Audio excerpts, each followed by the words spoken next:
Hoy vamos a hablar acerca del libro de Jonás. La idea central del libro son dos cosas. Dios quiere que llevemos su palabra a gente que no conoce su palabra. Y la segunda idea es de que Dios quiere tratar con nosotros en nuestra vida en cosas que no le hemos entregado. Ahora, muchos de ustedes cuando piensan en el libro de Jonás están pensando en un gran pez. ¿Es cierto? Todos pensaban en el pez. Si tú creciste en la iglesia, en escuela dominical, el libro de Jonás se trata de un pez que se come a un hombre. Pero realmente leyendo el libro de Jonás, eso no es el tema central ni lo que es importante dentro del libro. Ahora, vamos a leer y vamos a estar saltando desde el primer capítulo hasta el último capítulo para darles un resumen del libro y luego vamos a hablar qué está sucediendo en este libro históricamente y qué es lo que Dios quiere hacer en nuestras vidas a través del mensaje que transmite este libro. Empezamos en Jonás 1, verso 1. Y empieza así: la palabra del Señor vino a Jonás. Podemos pausar ahí. Estas son buenas noticias. ¿Cuántos saben que cuando la palabra de Dios llega a un profeta son buenas noticias? Esto va a cambiar lo que está sucediendo en una nación. Jonás era una figura pública en la nación de Israel. Era un profeta reconocido. La gente lo estimaban. Entonces, cuando dice la palabra de Dios que la palabra de Dios llegó a Jonás, estas son buenas noticias, porque el profeta va a hablar. Pero luego continúa en el verso 2. Levántate y ve a la gran ciudad de Nínive y proclama contra ella: su maldad ha llegado hasta mi presencia. Pero, todos pueden decir, pero, Jonás huyó del Señor y se dirigió a Tarsis. Bajó a Job, donde encontró un barco que zarpaba rumbo a Tarsis. Pagó su pasaje y se embarcó con los que iban a esa ciudad, huyendo así del Señor. Qué raro, qué forma tan interesante de empezar un libro en la Biblia. La palabra de Dios llega a Jonás. Es un hombre quien sabe escuchar la voz de Dios y sabe que la gente lo va a escuchar. Sin embargo, en vez de dirigirse a Nínive, sube a un barco y va a Tarsis. En Isaías 66, 19, la Biblia describe la ciudad de Tarsis y se me hizo tan interesante que tuve que meterlo a la prédica. Y dice esto: le daré una señal y algunos de sus sobrevivientes los enviaré a naciones, a Tarsis, a Pul, a Lud y a Tubal y a Grecia, también a las costas lejanas que no han oído de mi fama ni han visto mi gloria. Ellos anunciarán mi gloria entre las naciones. Hay una profecía sobre el lugar en donde se está dirigiendo Jonás, que algún día ese lugar va a conocer la gloria de Dios. Pero cuando la Biblia describe Tarsis, lo describe como un lugar lejos de la presencia de Dios. Un lugar donde nadie ha escuchado de la gloria, las obras ni la fama de Dios. Y entonces cuando Dios le dice a Jonás: ve a Nínive, no solo no va a Nínive, ve el mapa y ve el punto más lejano en el mapa que ellos conocen como judíos. Y dicen: hay un lugar lejano que se llama Tarsis que jamás he escuchado de Dios. Voy a ir ahí. Porque Jonás no solo está huyendo de Dios, Jonás quiere ir ahora a un lugar donde jamás se ha escuchado de Dios, donde la presencia de Dios no está. Es interesante que Nínive estaba a 800 kilómetros de Jerusalén. Entonces, cuando Dios le dice a Jonás: ve a Nínive, no es como que le está diciendo: oye, ve al Oxxo y tráeme unas papitas, ¿me entiendes? O sea, sube tu burro, viaja 800 kilómetros, que le iba a tomar más o menos 4 o 5 semanas, y predícale a estas personas. Pero en vez de hacer eso, va a Tarsis, que queda a 4,800 kilómetros de Jerusalén. Es decir, que le va a tomar meses en llegar. O busqué hoy en la mañana un vuelo directo, 1 hora y 50 minutos, pero no tenía avión, entonces le iba a tomar meses en llegar. Pero ¿por qué huye Jonás? ¿Es porque su reputación va a ser arruinada? ¿Es porque no quiere que sean salvos las personas de Asirio? ¿Es porque tiene miedo de lo que le pueden hacer? Y hay muchas preguntas, ¿no? En estos primeros versos del libro. Y yo te haría esta pregunta. ¿Por qué tú y yo huimos cuando Dios nos pide proclamar su palabra? ¿Es porque no confiamos en Él? ¿Es porque tenemos miedo?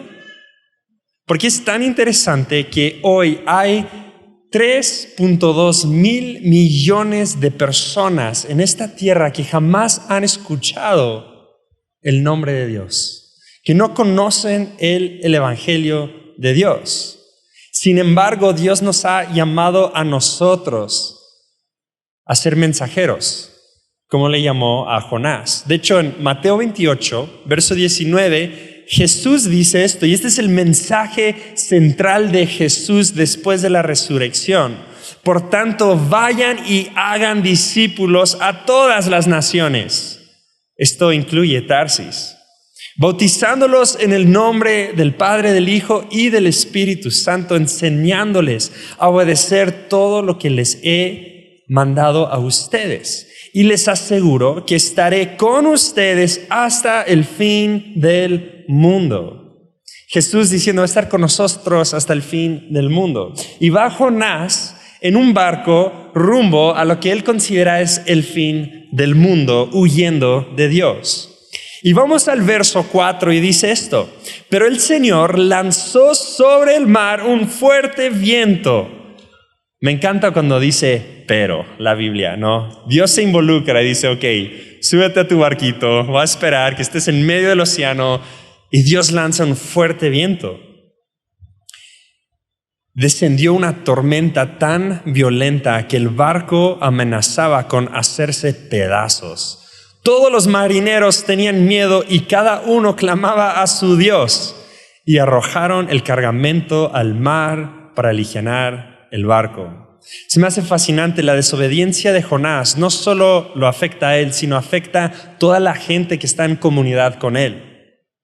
Y se me hace interesante también que los marineros tienen miedo. No es como que se subieron a un barco y les cayó una tormenta. O sea, son marineros. Esto se dedicaban. Ellos hubieran visto el cielo, hubieran visto, no hay nubes, vamos, va a ser seguro, tenemos la despensa porque de esto depende su vida, que lleguen a su destino. Y salen, y de la nada llega una tormenta. No es cualquier tormenta, es una tormenta sobrenatural. Yo creo que no había ni una nube en el cielo y de repente les cayó un fuerte viento y una tormenta, y ahora tienen miedo porque no han visto algo así. Pues Jonás termina confesando que él es el culpable de la tormenta. Y avanzamos. Jonás 1:10 dice esto: al oír esto, los marineros se aterraron aún más. Y como sabían que Jonás huía del Señor, pues él mismo lo había contado, le dijeron, ¿qué has hecho? Pero el mar se iba enfureciendo más y más. Así que preguntaron, ¿qué hacemos contigo para que el mar se calme? No es como cuando Pablo está en un barco y pues si se escapan los esclavos van a matar a todos los soldados. Entonces, vamos a echarlos, ¿no? Para salvarnos. Aquí le están preguntando a Jonás, oye, ¿qué debemos de hacer contigo? Y la respuesta de Jonás es tan interesante. Les dice, arrójenme al mar. Si me avientan al mar y yo muero, ustedes van a estar tranquilos y va a pasar la tormenta. Ahora piensa en eso un segundo. ¿Por qué no Jonás dijo, la tormenta llegó porque no estoy yendo a la dirección que debo de ir? Estoy yendo en contra de Dios, entonces dense la vuelta, déjenme en Nínive y pasará la tormenta y llegarán seguros porque es el plan de Dios para mi vida. ¿Sí me entienden? Jonás, en vez de dirigir el barco a donde tiene que ir, está en un punto en su corazón donde prefiere morir que escuchar la voz de Dios. Y puedo llegar a esa conclusión. Ahorita hablamos del capítulo 4 porque vuelve a comentar esto Jonás. Pero entonces lo arrojan y sucede algo increíble. En el verso 14, entonces clamaron al Señor, oh Señor, estos son los marineros, tú haces lo que quieres, no nos hagas perecer por quitarle la vida a este hombre, ni nos hagas responsable de la muerte de un inocente. Así que tomaron Jonás y lo lanzaron al agua, y la furia del mar aplacó. Al ver esto, se apoderó de ellos un profundo temor del Señor, le ofrecieron sacrificio e hicieron promesas. Me encanta esto. Jonás está huyendo porque no quiere que la gente de Asiria reciba la palabra de Dios. Y al huir, Dios lo usa para traer salvación a un barco de marineros paganos. No podría ser mejor la historia. ¿Y dónde van esos marineros que le han hecho promesas a Dios y sacrificios a Dios, que han sido salvos? Están yendo al final del mundo donde jamás se había escuchado la palabra de Dios. Me encanta, es como Dios riéndose de si tú huye, solo va a usar esto para traer salvación de este lado del mundo. Gracias, Jonás. Me encanta lo que está sucediendo. Los paganos terminan creyendo en Dios y adorándolo. Y en la vida de Jonás vemos que el pecado siempre nos lleva a lugares oscuros.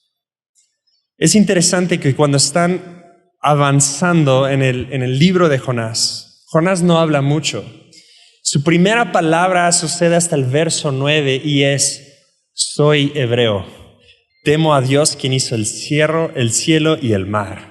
Es una respuesta tan nacionalista, ¿no? Le preguntan ¿quién eres? Y su respuesta es: soy mexicano, ¿no? Soy hebreo y temo a Dios. Lo interesante de esta historia es de que aunque proclama temer a Dios, realmente la gente en la historia quien teme a Dios son los marineros. Son los que están aterrorizados y están haciendo sacrificios a Dios. Muchos dicen ser cristianos, pero no significa que viven la palabra de Dios como Dios nos manda a vivir. Les voy a hacer un pequeño resumen. Lo traga un pez. Esto es un milagro. No hay mucha explicación. Iba a ponerles una foto de una ballena, aunque la Biblia no dice que fue una ballena. Caben 2 autobuses escolares dentro de una ballena y dije, wow, esto lo tienen que ver, ¿no? Pero al final tenemos que entender, fue un milagro lo que Dios hizo. Jonás pasa 3 días y 3 noches enterrado en este pez, que creo que simbólicamente está dando referencia a la cruz, donde Jesús está enterrado 3 días y 3 noches. Hay un cambio en el corazón de Jonás, donde él pide perdón, se arrepiente. En Jonás 2:9, Jonás básicamente resume el plan de Jesús y la razón por la cual él está tan frustrado y dice: la salvación viene del Señor. Él está frustrado porque va a ir a predicarle a una gente lo cual él no quiere que sean salvos. Pero dice: ok, Dios, la salvación viene de ti. Déjame en donde debes de dejarme. Después de 3 días en este pez, termina en la costa de Nínive. Y me encanta eso. Me enseña que el arrepentimiento puede redimir el tiempo perdido. Porque recuerdan, si hubiera lanzado un burro, le iba a tomar 1 mes llegar desde Jerusalén. Pero en vez de tomarle 1 mes, fue un barco, hay una tormenta y en 3 días, después de que lo avientan del barco, está en el destino donde tiene que estar. Ahora avanzamos a Jonás 3:1 y la Biblia dice esto, es como si volviera a empezar el libro y dice: la palabra del Señor vino por segunda vez a Jonás. ¿Cuántos dan gracias que Dios es un Dios de segundas oportunidades? No solo vino una vez, vino por segunda vez. Porque se me hace fascinante. Israel tiene muchos profetas. Dios puede ocupar a alguien más. Dios no necesita a Jonás para cumplir su misión. Pero a Dios le interesa no solo la gente de Nínive, sino le interesa el corazón de Jonás, lo cual está tratando en este tiempo. Ahora quiero darte un poco de contexto histórico de lo que está sucediendo. Lo que Jonás tiene que hacer es llegar a Nínive y predicarles que se arrepienten. Decirles, son un montón de pecadores y si no se arrepientan van a morir. Jonás llega no con muchas ganas, su prédica solo son 7 palabras y básicamente les dice: tienen 40 días y están muertos, arrepiéntense. Como que no le echó muchas ganas ahí, ¿verdad? Pero les está predicando. Yo me imagino que hay temor asociado con esto, porque el lugar donde está yendo es una capital del imperio de Asirio. Es el imperio más grande que el mundo jamás ha visto en este punto de la vida. Ellos conquistaban brutalmente a las naciones a su alrededor, torturaban a sus enemigos y les quitaban sus extremidades, sus oídos, sus narices y sí, sus testículos también. Sí, les estoy dando una imagen porque vamos a entender a Jonás cuando está ahí. Tiene que poner en riesgo su vida para predicarle a un montón de gente que se la pasa torturando a sus enemigos. Después de esto, aparte de esto, llevan 300 años como imperio en guerra. No han tenido paz. Año en año van de guerra en guerra conquistando todas las naciones con las que se encuentran. En el año 722 a.C., el reino norte de Israel es destruido por completo. ¿Por quién? Por el imperio asirio. Las 10 tribus de Israel se pierden para siempre. Entonces no solo les está predicando a un imperio que ha hecho conquista brutal, está predicando a un imperio que ha conquistado a Israel y no los conquistó como Roma los conquistó. Llegaron y destruyeron la mitad del país y acabaron con 10 de las tribus. Se perdieron las tribus de Israel, la promesa que Dios les había dado. Y ahora Dios lo está mandando a este lugar, a un hombre quien es obviamente nacionalista, orgulloso de ser hebreo, a predicarle salvación a las personas que han esclavizado a su nación. Y lo que Dios nos quiere enseñar es de que puede usar aún a nuestros peores enemigos y quiere perdonar aún a nuestros peores enemigos. En este tiempo también había una plaga. Interesante, ¿no? Acabamos de salir de una plaga. Pero una plaga en todo el imperio que estaba acabando con la población de Asirio. Empezó una revolución, esta plaga. Incluso un dato interesante históricamente, en este año hubo un eclipse sobre Nínive. Y en aquellos tiempos un eclipse no solo era, miren, no, saquen sus gafas, se quedó ciego un niño, vamos a ver el sol. No, o sea, ellos oraban al dios de la luna, al dios del sol y quién sabe qué, dios de la piedra y quién sabe qué más. Pero esto era para ellos algo significante. Entonces, cuando este imperio, que lleva en conquista 300 años, pero ha durado mucho más tiempo, por primera vez está viendo una decaída en su civilización. Llega Jonás en el momento preciso a decirles, arrepiéntense o van a terminar perdiendo. La gente se da cuenta de esto y empiezan a escuchar la voz de Dios. Yo te haría esta pregunta el día de hoy. Así como Jonás, ¿alguna vez te ha lastimado alguien? Jonás era un seguidor de Jesús, era un profeta de Jesús. Sin embargo, habían cosas en la vida de Jonás que él no había entregado a Jesús. Por algún motivo u otro, y solo podemos asumir por qué, él tenía un resentimiento en contra de Asirio. Un resentimiento el cual no quería entregar a Dios, el cual no quería ver que ellos fueran salvos y decide huir de Dios, porque por algún motivo u otro parece que odia a estas personas. Hay alguien en tu vida que necesitas entregarle a Dios. Tal vez estás pensando en alguien que te lastimó, tal vez estás pensando en algo que te sucedió.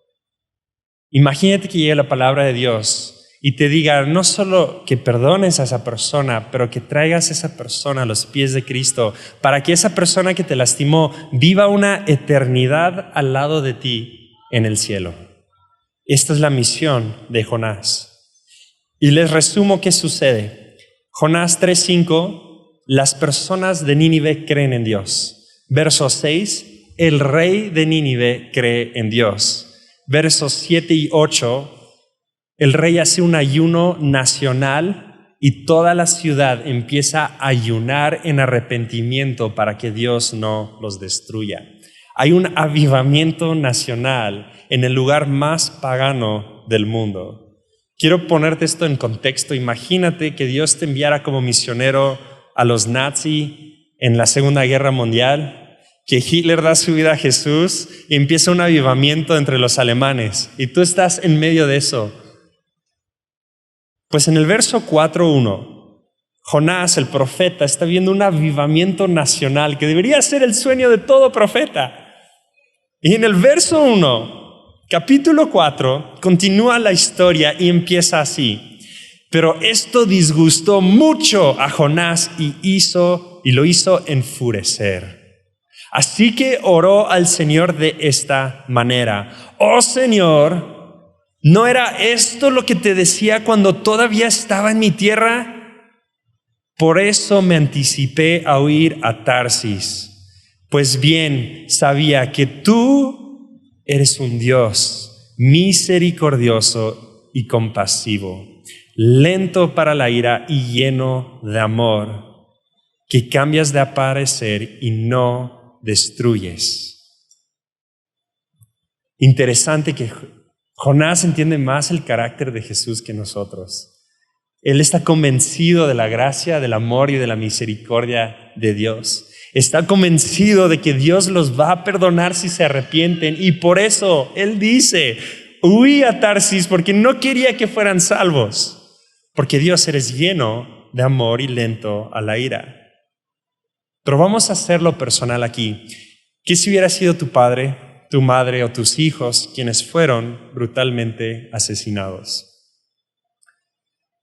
Es difícil, ¿no? La misión que tiene Jonás de predicarle a sus enemigos. En el verso 3 hace reflejo a la razón que yo creo que pidió que lo aventaran al mar para que se ahogara, y dice: así que, Señor, te suplico que me quites la vida. Prefiero morir que seguir viviendo. Aquí un profeta de Dios que ha caído en la depresión. Es interesante, en todo el libro de Jonás está enojado con las personas de Asiria. Pero ojo, por no resolver el enojo que tenía sobre este grupo de personas, ahora está enojado con Dios. Este enojo se ha transferido. No solo ahora está enojado y tiene conflicto con Asirio, sino ahora está enojado y tiene conflicto con Dios. Le está diciendo: Dios, prefiero morir, quítame la vida, no quiero ser tu profeta, no quiero ser tu mensajero. Y Dios hace algo interesante. Me encanta. Aquí Dios otra vez puede agarrar a otro profeta, pero va a tratar el corazón de Jonás. Hace crecer, se sienta Jonás, toda gandalla Jonás, hace su queja con Dios, se sienta en una montaña para ver a Nínive, para ver si Dios lo destruye o no después de su queja. Y está esperando que pasen los 40 días a ver si de veras se arrepintieron, ¿no? Y está sentado y Dios hace crecer sobre él un árbol que le da sombra. Y por primera vez en la Biblia vemos que Jonás es feliz. Es la única vez que vemos que él es feliz en toda su vida. Y es feliz, empieza a celebrar, le tomó un selfie, unas fotos a la planta. Y luego Dios manda un gusano que se come la planta y dice que se enoja otra vez y empieza a quejarse. Y Dios le pregunta: oye, Jonás, ¿estás enojado por el árbol? Y dice: sí, te pasas de lanza, Dios, mataste el árbol que me estaba dando sombra y yo había encontrado tanta felicidad. Y Dios lo hace ver su hipocresía con esta pregunta. Le dice: ok, Jonás, te enojaste por la planta, ¿no debes de enojarte también por la pérdida de Nínive si lo destruyo? Hay 120,000 personas, más animales. Todavía le agregó, yo creo que era amante de los animales, dice, aunque sea por los animales, ¿no? Y Jonás dice: no, no me interesa. Esta es la historia de Jonás y básicamente continúa este diálogo. Yo te animaría a leer la historia, solo son 4 capítulos, pero la historia termina en el que jamás se vuelve a mencionar el nombre de Jonás otra vez en la Biblia.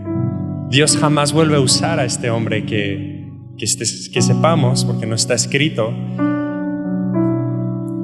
Y el potencial de un hombre que tiene un llamado a escuchar la voz de Dios, por amargura y por no soltar algo que le había lastimado, pierde su propósito, pierde su camino. Y algo interesante, me puse a leer históricamente, esto es alrededor del año 722, por primera vez en 300 años, el imperio de Asirio deja de ir a la guerra.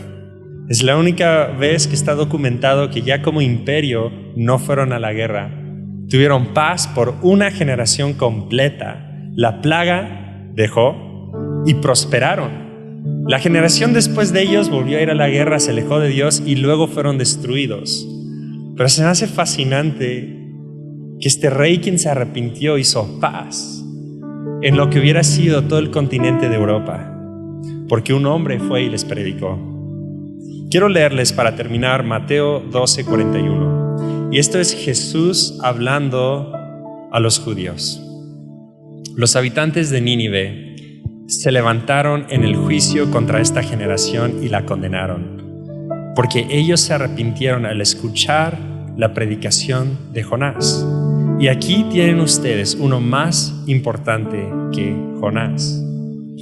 Lo que le dijo Jesús a la gente de Israel es de que Él iba a permitir que la gente de Nínive los juzgara a ellos como judíos, porque ellos se arrepintieron cuando escucharon a Jonás. Pero cuando la gente judía escucharon a alguien mayor que Jonás, escucharon a Jesús, no se arrepintieron, porque se creían justos en sus propios ojos. Y muchos mensajes que podemos sacar de la historia de Jonás. Uno de ellos es tener cuidado con proclamar ser cristiano, seguidor de Jesús, cuando no vivimos una vida que va empatando con Dios, que es lo que Dios pide. Otra cosa que podemos sacar de esta historia es de que hay cosas en nuestras vidas como seguidores de Jesús que tenemos que entregarle. Y si no se lo entregamos, estas cosas van a crecer. Este enojo que tienes direccionado a tal persona va a crecer y va a matar y destruir tu relación con Dios. Vemos en esta historia cómo Dios nos llama a ser discípulos e ir hasta el fin del mundo a predicar el evangelio. Nos llama a hacer lo que le llamó a Jonás a hacer, no a lugares tan difíciles. Y nos haría la pregunta: ¿por qué nos cuesta predicar el evangelio? En nuestro trabajo, en nuestra universidad, la gente que no conoce de Dios. Dios te está llamando a ir y a ser discípulos. Y Dios quiere usar tu vida porque Él es lento a la ira y Él es lleno de misericordia. Hay más bendición en dar que en recibir. Queremos que no pierdas esta gran oportunidad. En Naciones tenemos muchas opciones para que puedas dar tus diezmos y ofrendas. 1. Entra a naciones.org.mx y da clic en el botón de donativos, donde podrás donar en línea mediante PayPal. 2. También puedes realizar una transferencia electrónica a la cuenta BBVA 01 59 30 17 55. A nombre de Ministerios Cristianos a las Naciones, AR. Recuerda, tu generosidad cambia vidas.